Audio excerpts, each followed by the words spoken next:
Miss and Jordan, but Jordan more so. The interest rates keep rising. I love you. Why the hell? Make that stipulation. Why the hell? I think we should throw this one over. Yeah, to this me. Why the hell does property price keep going up? Maybe I should put this one over to Jordan. No, tell us. Okay, fine. Ask me the Why- question again. He'll know. I'll guess it. He'll vibe it out. Conventional I'll vibe it out. economic theory said, Just ask me again. when interest rates or the cost of borrowing money goes up, the house prices go down because there's less supply at the price that is rising. Yes. And so it brings it down. Yes. We're living in an era where the interest rates keep going up, but so do the properties. The properties have bounced back to it's like, COVID. Are you asking? Heights. Are you asking why interest rates going up or prices? Property prices. Property prices. Negative gearing. No, but like negative gearing Bad. existed even before that. Yeah, but that's why negative gearing. So what is this? So interest rate has They like got it no right. bearing on property prices anymore? Nah. The dream of owning a house, particularly a house in... Dude, the median house in Sydney is $1.5 million. Jesus. $1.5 million to own a fucking shitbox in the suburbs of Sydney. Fuck. Like, what is happening? How It's negative, do we... It is that though. It's negative gearing. It's like if it's a monopoly Monopoly of? of houses. People, a small concentration own everything. Yeah, but like, why does it keep going up? Like, at some point when like... Okay, so I understand. Let's say there's 1% of the population that owns 40% of the property. Yeah. These numbers aren't correct, but let's just Yeah, no, I assume think they're spot on. for a second they are, right? And then there's like the rest of the 99% of the population owns 60% of the properties. When the property prices keep going up and interest rates keeps going up, I understand it doesn't affect the 1%, but it should technically affect the fucking 99%. But they're not. They're still buying shit. Like, it seems like we're living in a cost of living crisis. Interest rates are going up. Wages, even if they have gone up, have not nearly caught pace with inflation as well. Why is the fucking property still this weird fucking Bitcoin that just never goes down? It's a fair. Like, the property prices seem to like be working in like isolation. They're just like they're working at a level where like the share market is down, bro. Like, why the fuck is property still up? You know what? Maybe it's a thing of, yes, this is a cost of living crisis. Yes, people are struggling. They are struggling for developed world standards. And there's still just so much money in the economy that, even if you hear all of these people that are lining up for bread, basically, that's still probably like 30% of the population, and 70% of the population can max out their credit cards and be paying it off so that their grandchildren will still be like, yes, it's gone down 1%. That could be the case. And the other thing that's helping, like one of the things that I was reading up on this is apparently that not young kids, like people our age who are trying to get into the property market, Young kids. or like have gone or have recently gone into the property market, it seems that without their parents' massive gift loans for their deposits, they wouldn't have been able to afford it either. So what I'm trying to say is like, it's so clear now that the economy is exclusively running for 20% of the population, and that 20% is helping out their kids. That forms another 20%. Yes. And the 60% are just fucked and keep getting worse and worse. Yep. Well, that is that is the future that I think the entire world will be in.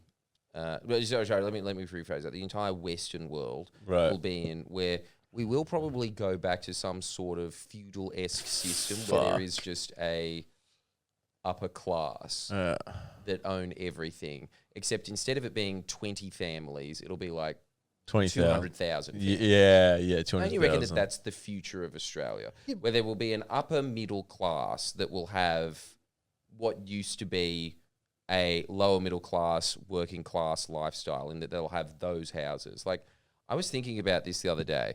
A YouTuber that I know owns a house in a shitbox new development area. This is a successful YouTuber. I know who it is. Yes, but We're not going to say. No, we're not. Unless you sign up to the Up Late podcast. Yeah. All of it. And let's just say... Queensland? the bobblehead of him that I'm looking at right now is nodding profusely at that idea. Can you confirm or deny that this YouTuber lives in Queensland? No. We can neither confirm nor deny. We can neither. Give me something. No. Yeah, it's that one. Okay. Now, the thing is, that is insane. That if you think about it, that that used to be like being someone on Neighbours. Yeah, it was like a highly prestigious. Oh my God, they're the social elite of society, and they're living in a house now that brickies and postmen would have lived in the 80s. Now, conversely, with all of this doom and gloom that I know Zoomers and Gen Y, this is their, intellectual porn of saying, oh my God, life now sucks. We do also have to paint the upside of it, which is, look, if you just take away houses, our lives are mad. Like, there are so many people making money doing exactly what we're doing right now, which is I am slouched on a couch sitting there just saying, it's all fucked, did you see that YouTube video where... Like, come on. Like, it is a bit better than working in a coal mine. Yeah, but like most people aren't doing this. Most people are fucking like lifting boxes at that's not most people. Midnight. That's not most people. All right, maybe not most people, but most people are definitely not slouching on their... No, they're not. But also, but what I'm saying is the opportunity for economic mobility, as much as the stats will say that it isn't, I think that your opportunity to make something of yourself in this economy, it's not the economy that I would have created, but I'm saying that the economy that your Milton Friedman types did create, they created exactly what they wanted, didn't they? Did they? Which is that, like, it's this weird phase of like it's a certain level of meritocracy where anyone from anywhere does have the chance to make it big. Yes, there is this massive class of investors and all these people that get all of their money and stuff, but the ability from someone from the working class to make it to being, one of those mansions in the background that Mr. Beast has been like, I gave away this house. My mouth is bigger than the house. That does exist. So all I'm saying is, talking about yourself. It's not terrible, but it's not all doom and gloom. Yeah, totally. You know? And it's the Like, Tony. I do just want to start and evening this out because it's I don't true. want to It's true. He's right. This displacent thing of like, yes, this feudal system is coming about, but it is very different to say what the Middle Ages answer me was. this question.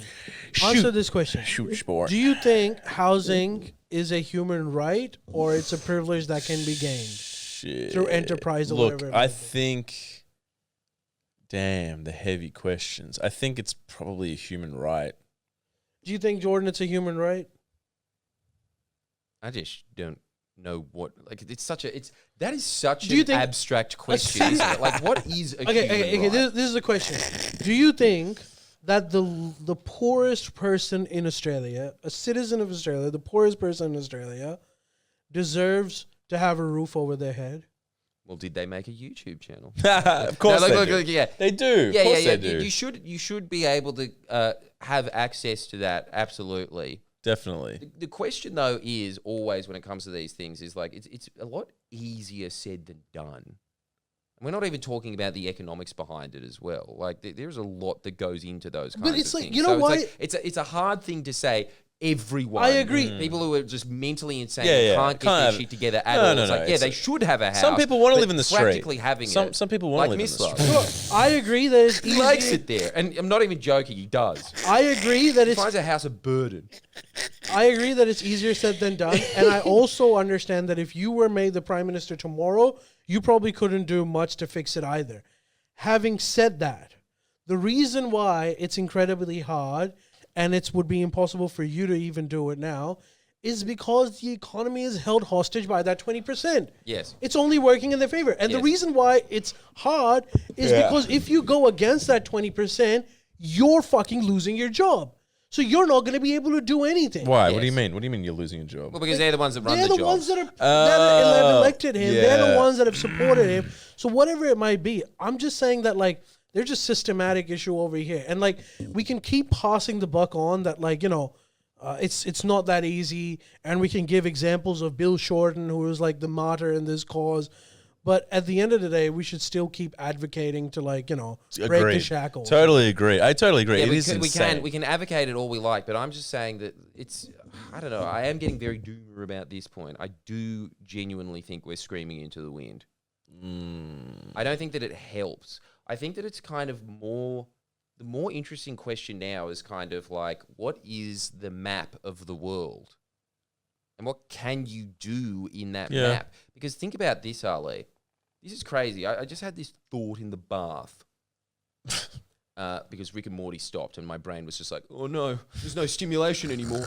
And so I had a thought, right? Damn it. And it was confronting, which is that it was better before. Isn't it strange that we are now in a world where billionaires have such an abstract level of money, as in billionaires used to have money that was tied to things, tangible things. Now it's kind of just, I don't know, I thought of a way that makes it easier for your credit card to go beep. Yeah. So like now I've got more money than Rockefeller did, or like Henry Ford that revolutionized the automotive industry. Like you probably should be rich for that. Yeah. At the very least. You For could say sure. that, right? 100%. But now it's kind of just weird things, and you become way richer than he ever was.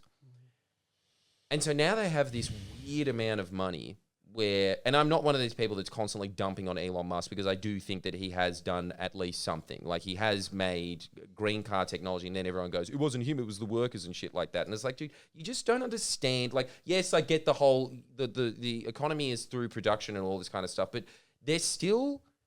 it is undeniable in the economy that, like, when you have a captain of industry kind of just, like, forging what that industry looks like, it would look very different if there was another captain of industry at the helm of that. It is not just this entire thing of, like, there is just this automated industry that happens and then just randomly someone just props up and does. Like, you still make decisions when you are in that position of power, right? So it's not even a knock against any particular billionaire whatsoever. However, saying all that, I will use Elon Musk as this example, which is it incredible that someone can buy one of the major modes of communication, i.e. Twitter, change it to X just because whatever, like just because he felt like it. Like it's a toy to him. Yeah. It's a toy. Like it's not even an investment. It's a toy just for him to tinker around with. And if he loses it, his material outcome doesn't change at all.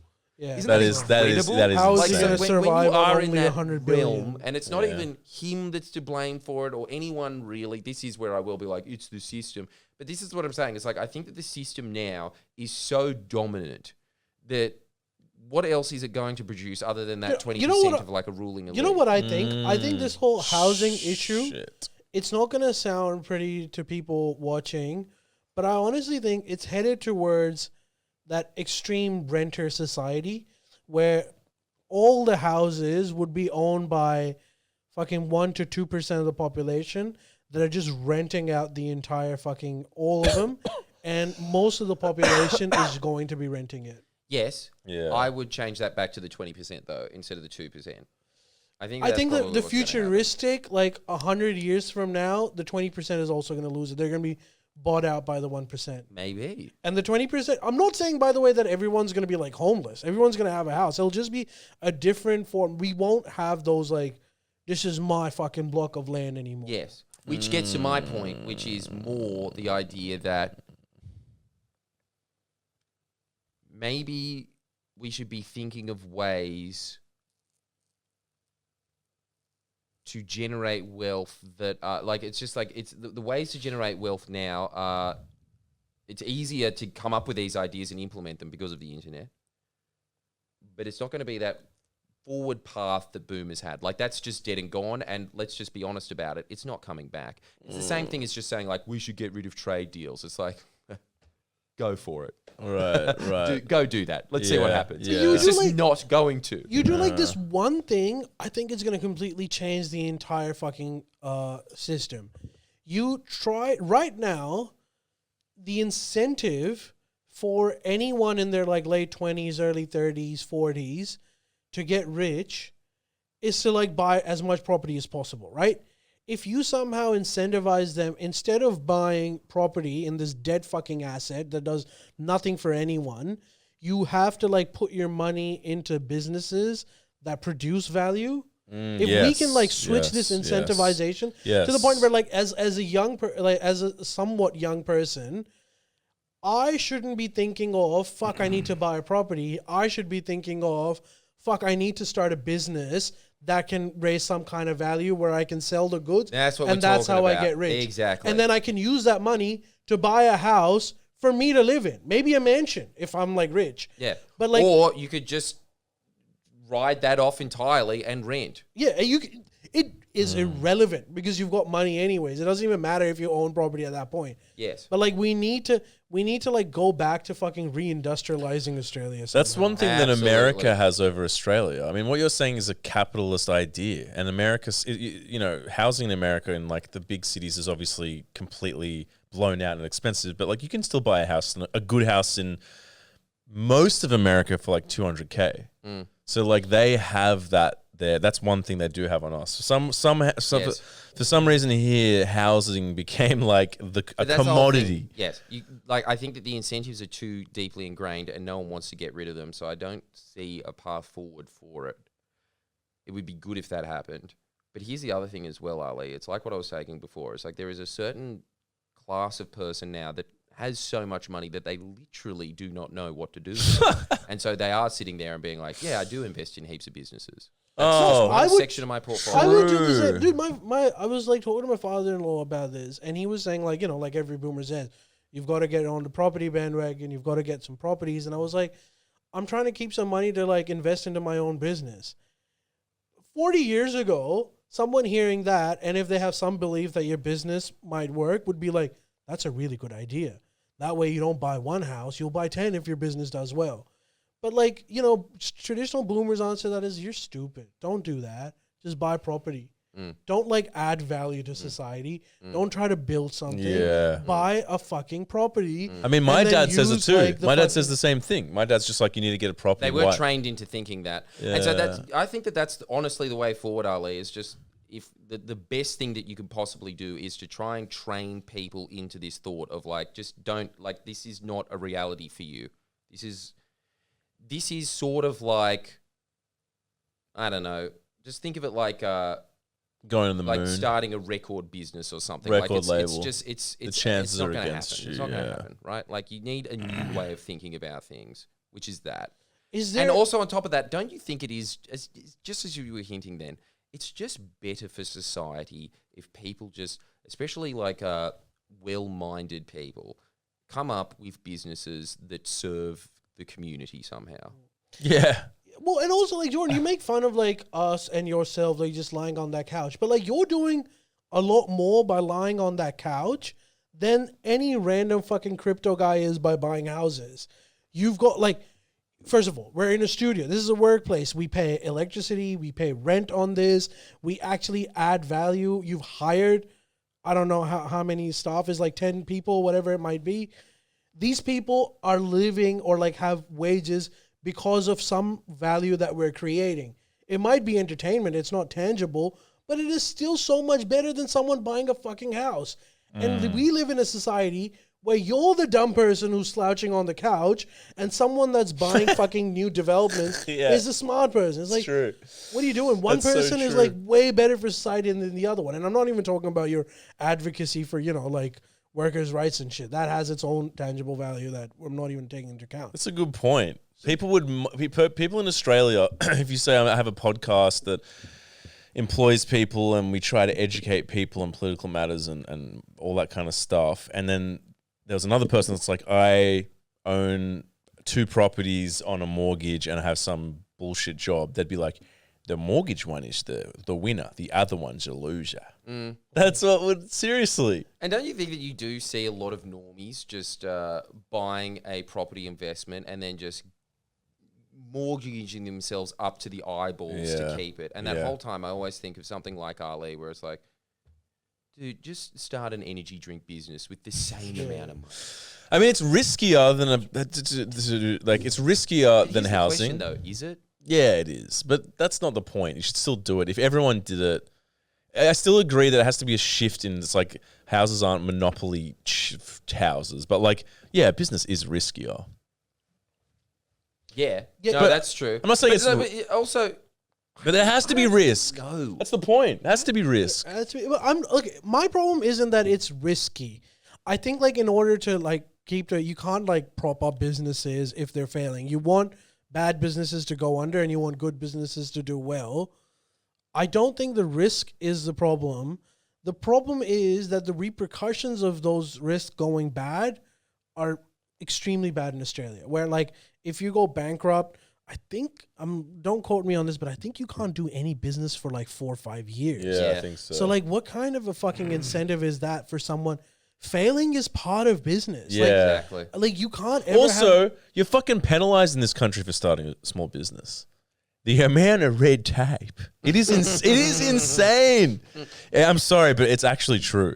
It is fucking hard. Yeah. They make it fucked. It's just like you need like a 15K like account just for like you'll just spend 10K on nothing. Just being like, Yeah. hey, use tax and use But tax see, and this use is tax. the whole and thing. use I tax. always think when somebody does those points and say like, "Oh, your business isn't making so much money, it's unbelievable," and then you ask them, "What's your business?" And it's like, "I run a post office."